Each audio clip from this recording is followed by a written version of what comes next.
Welcome back to Winners and Losers, the show that looks at the highs and the lows from around world football. And boy, oh boy, was it a big weekend. As he always is, Patrick Van Straten is sat to my right. Pato, who is our first winner, my friend? Well, it has to be Chelsea, as much as it pains me to say. They beat Middlesbrough 1-0 thanks to a Diego Costa goal yesterday. They've now gone 6 wins out of 6. They're top of the league. They've gone 590 minutes without conceding a goal. And yesterday, they broke a 196-minute streak of not conceding a shot on target. That's ridiculous. This is an unbelievable team, particularly in defence, but they're not bad going forward as well. They've scored 17 in their last 6 games since they've moved to 3-4-3. They've been absolutely unstoppable. And to recognise their achievements, Eden Hazard has been voted Player of the Month and Antonio Conte Manager of the Month. But you wanted to talk a little bit more about Hazard, didn't you? I did. I think he was potentially the man of the match alongside Diego Costa yesterday. He created 6 chances. He completed 7 dribbles. How's a player completing 7 dribbles in one game? He was fouled 6 times yesterday. That's quite ridiculous. Of course, it was his 150th Chelsea appearance. That time seems to have flown by. In that time, he's got 48 goals, 31 assists, so not too bad. And he's combining really, really well with Diego Costa this season. This season, the pair of them have been responsible for 62% of Chelsea's goals already. And Costa was a proper handful yesterday for Middlesbrough backline. Of course, he got on the score sheet and he has now got at least 2 more goals or been involved in 2 more goals more than anybody else in the Premier League. That's 9 goals, 3 assists already for Diego Costa. He's on fire. He loves away games. 7 goals in his last 7 away games for Diego Costa. That's a proper deadly partnership. But is it going to be enough to carry them to a Barclays Premier League title? Let us know what you think in the comments below.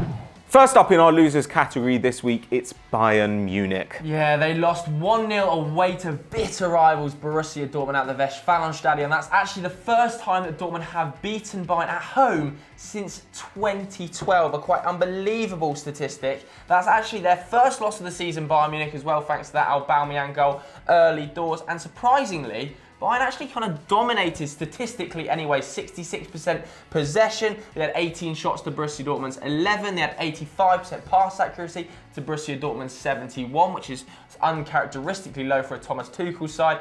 And Bayern on the day just didn't show up. Mats Hummels got booed every time he touched the ball. He had a horrible day. Xabi Alonso was making errors, and the likes of Mario Götze on the opposite side to Mats Hummels, he was given a hell of an ovation, and he managed to get an assist against the team that let him go in the summer. So a great day for Borussia Dortmund, but a terrible one for Bayern Munich, Pato. Yes, indeed. As Joe says, they had more of the shots, but they didn't really fashion any clear-cut chances. In fact, Aubameyang had both of the game's biggest chances, sticking one away in the first half, and then in the second going clean through on goal, only to hit it straight at Manuel Neuer. Now, as Joe says, Dortmund had gone 7 games in all competitions without a win over Bayern Munich. But in this game, they kind of surprised them by setting up in this weird formation. They had 3 at the back, they were playing with wing backs, and it was hard to tell exactly what the formation was, with Aubameyang and Ramos dropping pretty deep to help out. But it could have ended very differently. Xabi Alonso smacked one against the woodwork. That's the 11th time that Bayern have hit the woodwork this season. That's way more than any other side.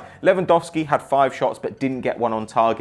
51% pass completion, and he scuffed Bayern's best chance of the game. It was a header in the closing seconds, just nodded it wide. But look, Leipzig are coming up now. Leipzig are 3 points clear now at the top of the Bundesliga, and despite their shaky start, Dortmund are only 3 points behind Bayern Munich, so it's shaping up to be a very interesting title race in Germany.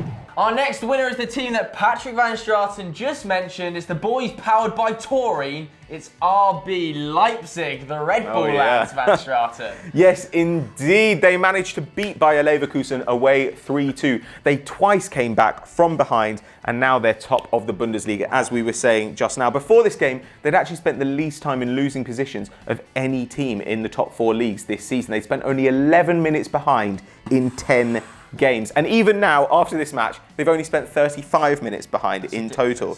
They remain unbeaten, pretty impressive, 3 points clear of Bayern, and 2009, they were in the 6th tier.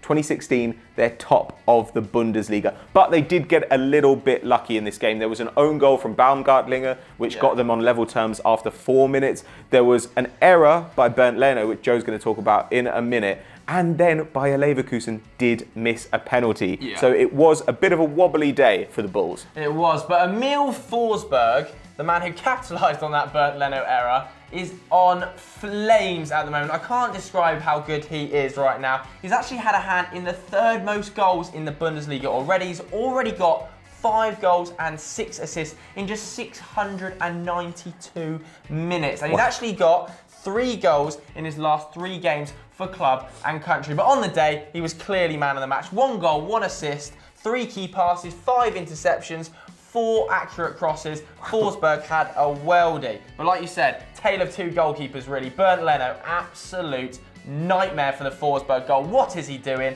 Whereas ex-Liverpool goalkeeper, yes, ex-Liverpool for all you scouts at that home, Peter Galaxy saves a penalty and plays really well on the day. He's actually got the highest pass completion rate of any goalkeeper in the whole Bundesliga at 61%. So he's been impressive.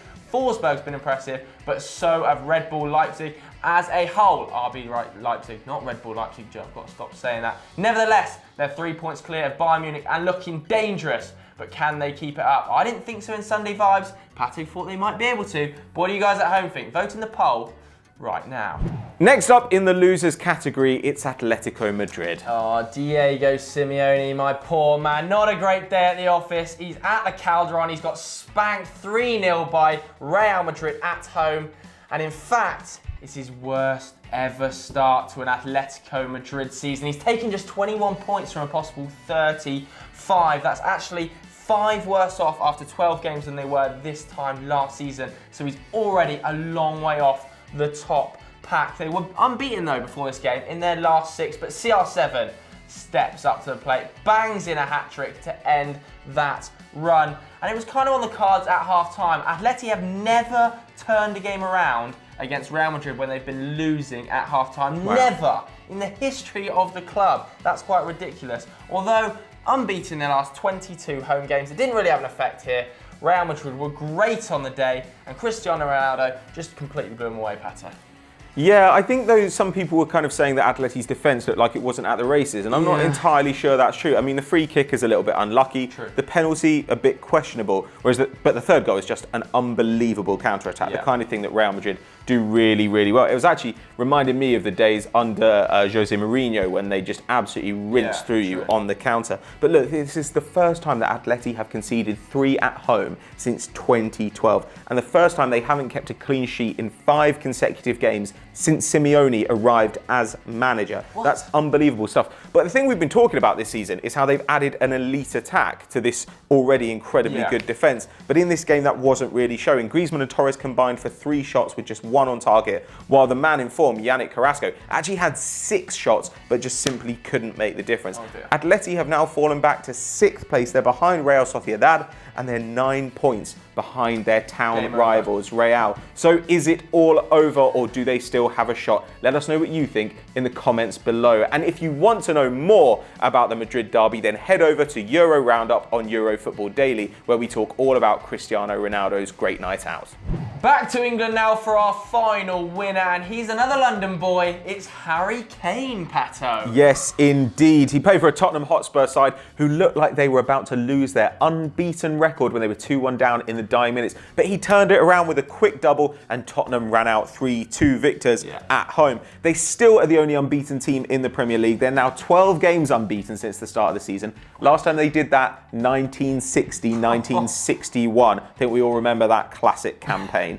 They've got the best defensive record in the league. They've only conceded 8 goals, but this game they really had their work cut out for them on set pieces. Last season we kind of said this was maybe one of their weaker areas, set pieces. They struggled in the air at times, and Dimitri Payet's delivery off corner kicks was a danger all game. But look, Pochettino, we've been talking him up for weeks, and his substitutions changed the game here. Son came on 72 minutes and was an absolute live wire, while actually his choice to start, Harry Winks, 20-year-old Harry Winks, hilarious name, he scored on his first Premier League start at the age of 20, and he celebrated with the manager, which shows you just how much it meant to him. Unbelievable scenes. It was another Harry, though, that was the key man in this game. Segue there. If you like that little segue, it was only 160 seconds between his 2 goals, Harry Kane, to turn the match on its head from 2-1 down to 3-2 up. They had White Hart Lane rocking. He really does highlight how crucial he is to this Spurs team, though, I think, this game.